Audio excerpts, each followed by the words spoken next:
Ciao, welcome back to my channel. Thank you so much for clicking on this video. Today we're gonna do 3 Mediterranean diet breakfast ideas. These recipes are so quick and easy, so simple to make with gluten-free, dairy-free options as well.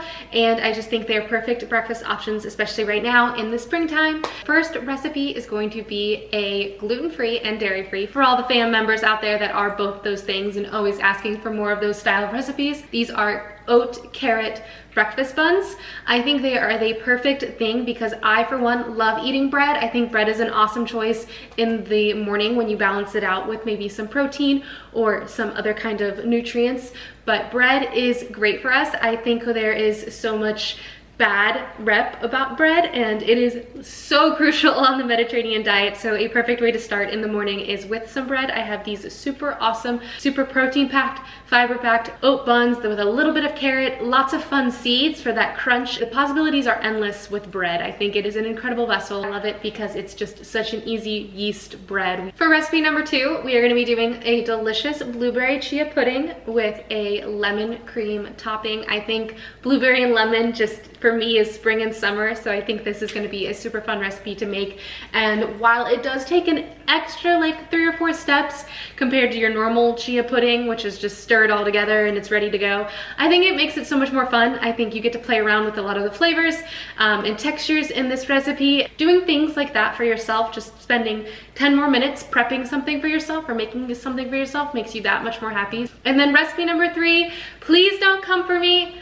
I'm calling this granola baklava granola. No, it is not baklava. I do not ever want to diminish the art, the beauty, the wonderful thing that is baklava. As you guys know, if you've been watching me for a while, baklava is like one of my top 3 most favorite desserts ever. I think it is incredible as is. I would never change it. I love the variations when you go from country to country. There's so many little tiny tweaks each country has to make the baklava their own, but I love the flavor of it. And I think it's kind of like a nice breakfasty flavor with all that honey, the cinnamon, the nuts, the little bit of orange. So this is just an inspired granola. Don't come for me. I'm not diminishing the authentic traditional recipe. I just wanted to make it more everyday for breakfast. So I have a granola, super chunky, crunchy, nutty honey. Crumble that all up and then of course just put it over some yogurt and berries, call it a day.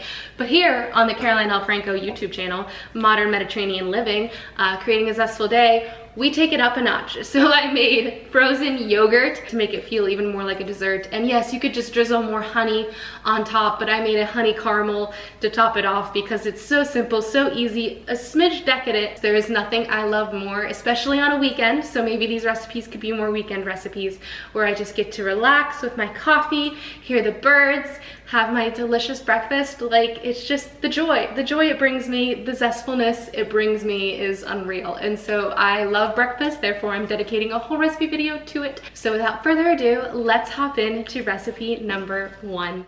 For recipe number 1, I am preheating the oven now to 400 and I'm gonna bake off these beautiful breakfast buns. So we have the dough, I made that 24 hours ago. So easy. It's a cold rise dough. I combine the yeast with a little bit of a lot of cold milk and water. I did a mixture of both and I whisk it until the yeast dissolves. And then I throw in the oat flour, the carrots, the oats, the seeds, just all the other ingredients and stir it together for about a minute or 2 until you get a nice wet sticky dough. And then you just cover it and let it rest in the fridge for up to 24 hours, at least like 12 hours.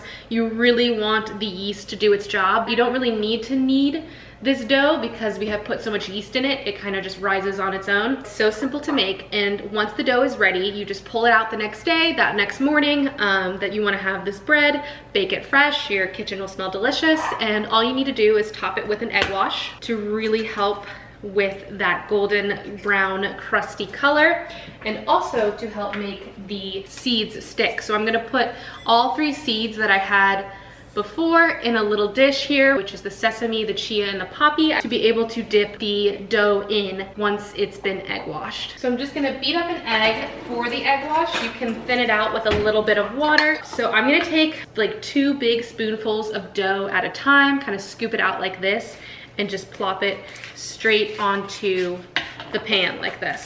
just like what you would think like a size of a bun would be. You can use your hands to kind of morph it into a ball if you'd like. So you just kind of want to roughly make them the same size. That way they all bake evenly. And then because I forgot my brush, I'm just gonna take the fork and just lightly coat it all over in the egg wash, kind of make sure it just smears all around. And so I have egg washed them all very well, and then because I'm not afraid to kind of get my hands dirty, I'm just gonna take the bun and just dip it into the seeds, and it'll bake like a beautiful crust on top. These look so good. Kind of just dip it into the seeds, get it all rolled around.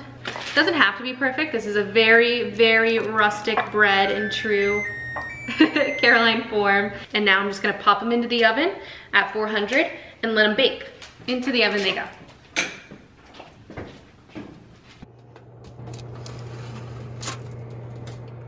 Sorry for the background noise. I am editing outside and I really didn't want to go inside to do this. So yeah, let's talk about these delicious buns. So as you guys know, I try to make as many gluten-free, dairy-free recipes as I can because I know I have a lot of zestful family members that need that. So these were delicious. However, the oat flour, because they were completely gluten-free, made them incredibly dense. I even tried to make them a lot shorter, and they still were delicious and better tasting, but they remind me of that like Danish, sometimes it's called like fitness bread, where it's just such a dense and hearty bread, which is absolutely delicious. Don't get me wrong. And as you see, I taste test them here and say they're super good and great, but something about this video and this recipe just kept me up at night, literally, because I was just a little bit worried.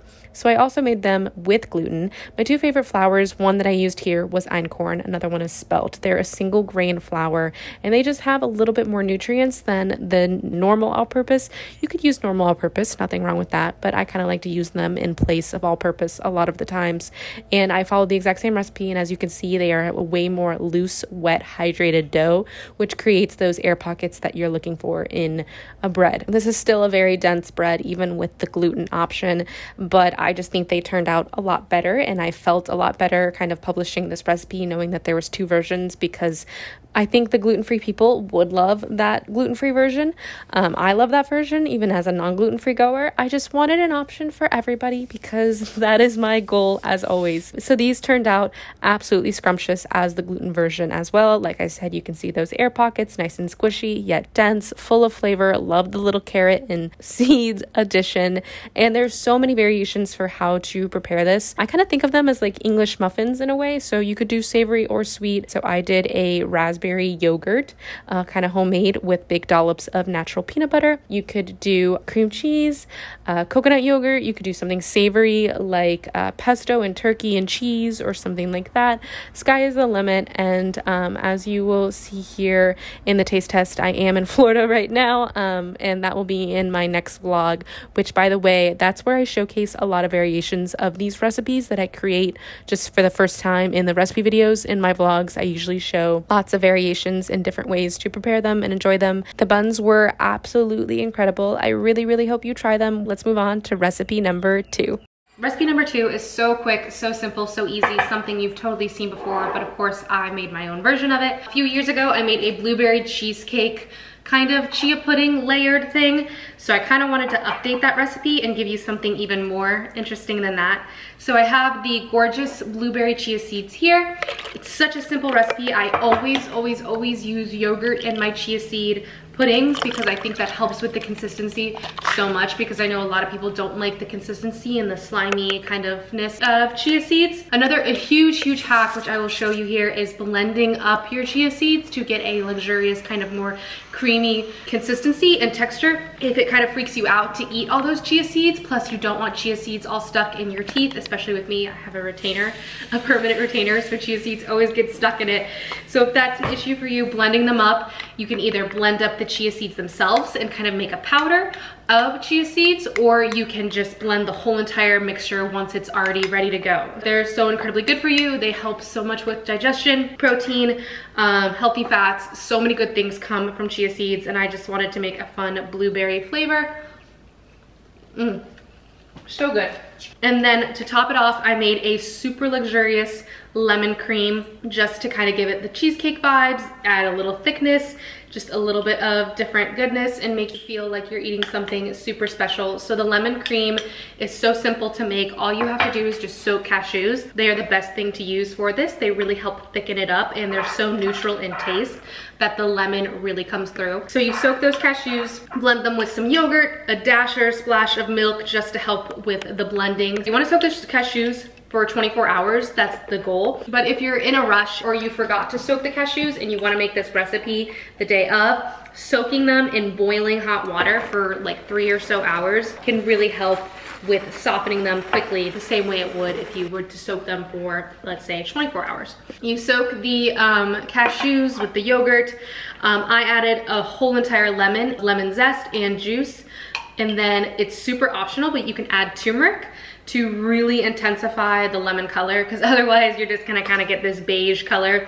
And for aesthetic reasons, obviously I added, actually, truthfully, food coloring because turmeric on its own I feel like is pretty strong, and the color that I wanted it to be pretty strong and yellow, so I added a little food coloring. I'm not gonna lie to you guys, I never keep secrets with you guys. So the lemon cream blends up so beautifully, and then just like the chia pudding, it needs like a few hours back in the fridge just to firm back up a little bit and get nice and thick. So I have the chia pudding like 3/4, 2/3 of the way up, and then I have the beautiful lemon cream, and I'm just gonna go in. You can see the lemon zest like totally running through the cream, and just dollop that, and it makes for the most beautiful color and the most decadent layering process. I think it's super important to treat yourself to meals. You deserve to present your meals well sometimes. Like, I'm not saying every single time, but sometimes like presentation I think is super important, and just getting to have fun with your meals and make them a little bit more special so you feel special. I think what we eat is so impactful for how we feel and how our day goes. Absolutely think that you should make this lemon cream because it is the perfect thing. You could top it on your oats, you could dip fruit. It's a great dip for fruit. Like the possibilities for this lemon cream are absolutely endless. It is an amazing sign because it has been so gloomy and ugly today, and the sun came out right onto the puddings as soon as I was photographing and filming them. Oh my gosh. Lemon cream blueberry chia pudding. It's so freaking good. Oh my gosh, you guys. You have to try this.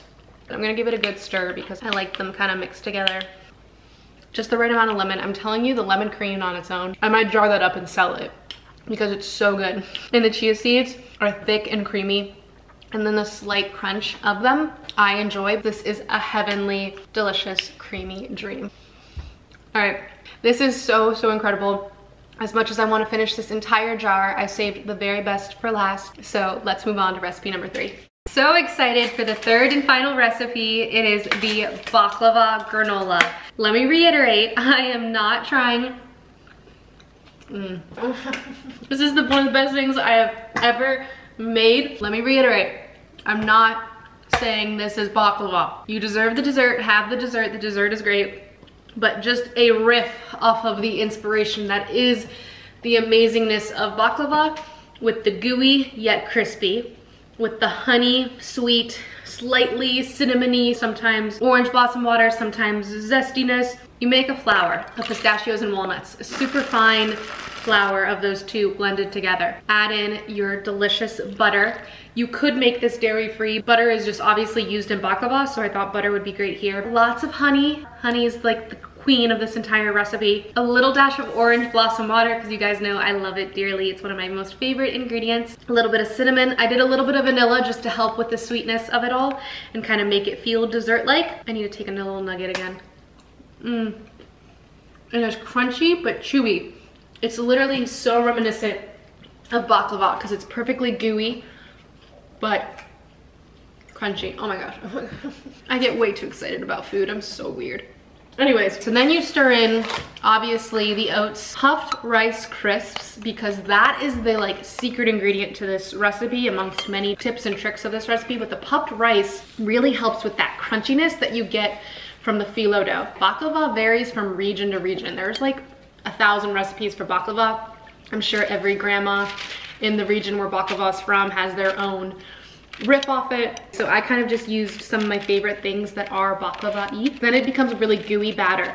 Spread it evenly on a small 9x13 baking tray and bake until golden brown. Do not touch it. I recommend it cool completely before you break it apart like this, because you want it to stay as clumpy as possible. Do not stir the granola. You don't have to check it halfway through. You just bake it till it's golden brown and then break it up after it's completely cooled, and it's gooey, but yet like it stays hard in these chunks. Like it's the perfect thing. Like you literally just take these massive hunks of it. And that is like my favorite thing about granola, is when it's nice and like clumpy. It's just so fun. Just break it. Like I said, it's golden brown on each side. And then you just take these massive, oh, so satisfying.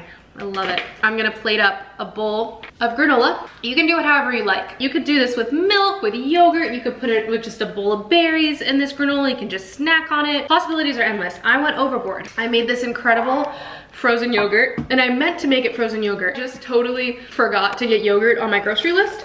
So I ended up just blending up cottage cheese, which kind of has the same texture when it's blended as yogurt. So it totally did the trick. Make sure you're using at least 2% or higher of Greek yogurt, because you want that really thick, luxurious texture. It helps with the tanginess a lot when it's higher in fat percentage, and it just keeps us satisfied for longer. Blend it up. I use bananas to help with the texture. I think frozen bananas really, really help with making this nice and creamy. And then I used obviously just a bunch of honey to keep that flavor profile going. To top everything off, again, you could just drizzle honey, you could drizzle anything on top, but I made a nice honey caramel because if I'm gonna do it for the video, I might as well go all out, right? No, I probably wouldn't make it normally with honey caramel. I just think it pairs so well. So drizzle of honey caramel.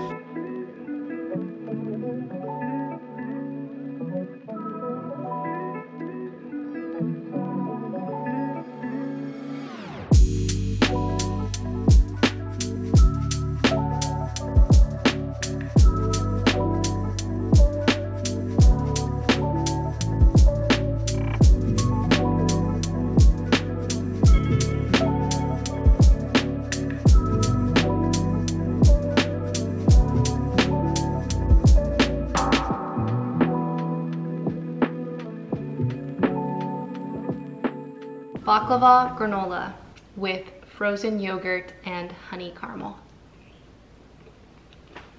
Exit this video, go to my website, get the recipe, and make this immediately. But this granola is perfection. I could not have made this any better. This is so good. Stop. No more. No más. No più. Thank you so much for watching. I really, really hope you enjoyed. Please let me know in the comments below what your favorite recipe from this video was. And if you have any questions on the modern Mediterranean lifestyle, on the Mediterranean diet, any ingredients you're curious about, any recipes you've seen that you'd love to learn more about, anything at all, I love getting to talk to you in the comments. It makes my day to chat with you guys in the comments. And so I want to eat this bowl of granola so badly. And so I'm gonna end the video here. Again, thank you so much for watching. Your support means the absolute world to me. And until next time, I hope you create a very, very zestful day. Ciao.